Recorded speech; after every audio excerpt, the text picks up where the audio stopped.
Mason, right here. Hi. Congrats on your performance. Was a very nice fight. In the beginning, it didn't really go your way. Understatement, I think. But you're saying you weren't hurt?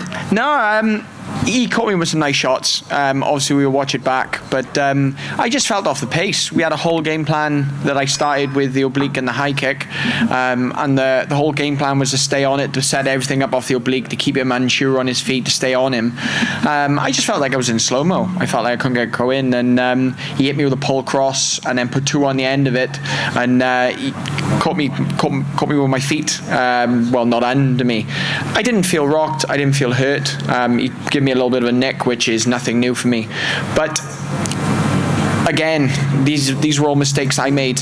He was strong. He hit hard. Balagiaki is a good test for me.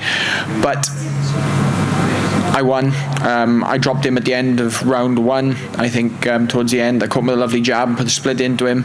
He came out in the second round, and if you'd watched the corners, then you would have known I didn't lose that round. The scorecards may have had me down the first, but if you'd looked at the corners, he was panicking, and we were laughing because, for me, this is nothing new. Like, I live in deep waters. I want to be the biggest shark there is, and we go back to the drawing board. We rebuild, and we get a cleaner fight next time. So I was curious on who, in the eyes of the people, won the first round. I looked at verdict. I'm not sure if you're familiar with them, but that's like the people. They can judge the rounds.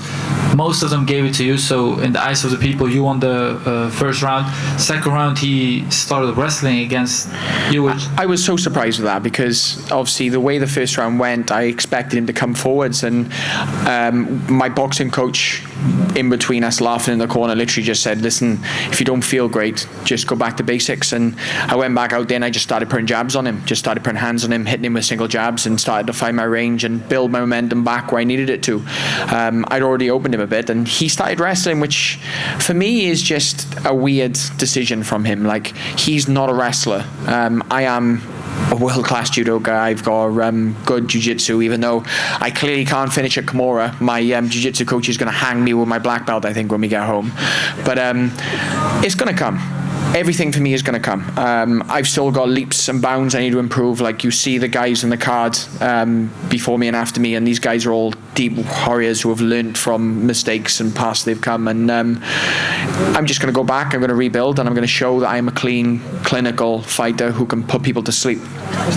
To be fair to you, Balaji just seems like a very strong guy, so the Kimura is probably very hard to finish on him. It would have been easy if I'd stepped over his head like I was supposed to. Like anyone who knows jiu-jitsu knows, you step over the head, changes the angle in the shoulder, and takes the muscle away. But yeah, I just thought, let's just go back and cause some damage. I knew I'd sort of, if I'd let the round go, even if we had a drop each, I know he would have probably been up on the scorecard. So I thought, let's just go cause some damage, and the sub will come because his jiu-jitsu is non-existent.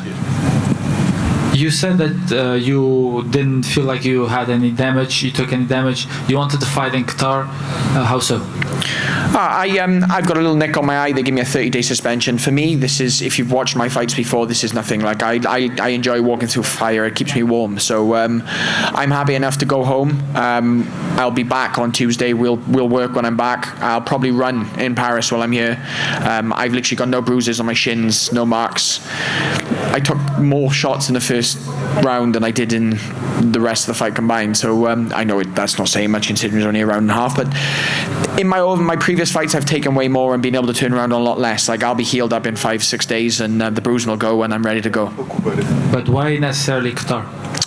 I've always wanted to fight out there. I fought in Abu Dhabi. It was a lovely place, and I didn't get my hand raised. So getting a solid win out in those countries, in the UAE and out near there, is something that I've always wanted to do. I've got relatives and friends who live out there, and I'd be honoured to be able to get on their card and perform in front of millions of people.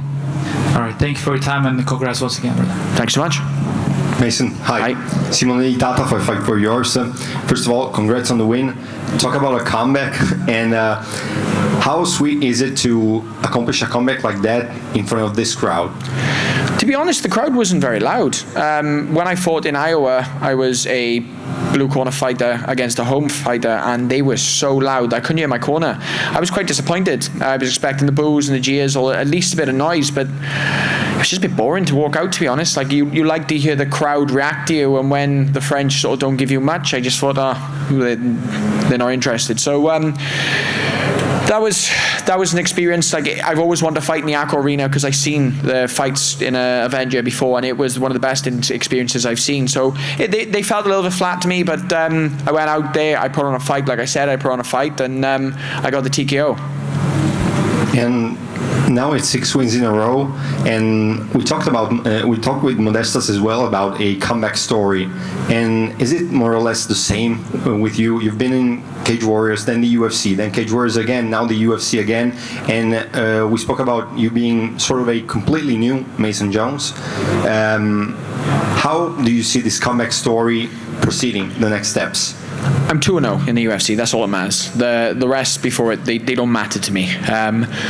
I want another fight, like I said, in Qatar, November 22nd. I want to secure my foundations, my 3-0. We're going to take a break and rebuild after that. And really secure everything that we've earned so far this year. And then I'm going to start picking out names, and I'm going to start headhunting people, and I'm going to start decapitating people up to wins 4 and wins 5.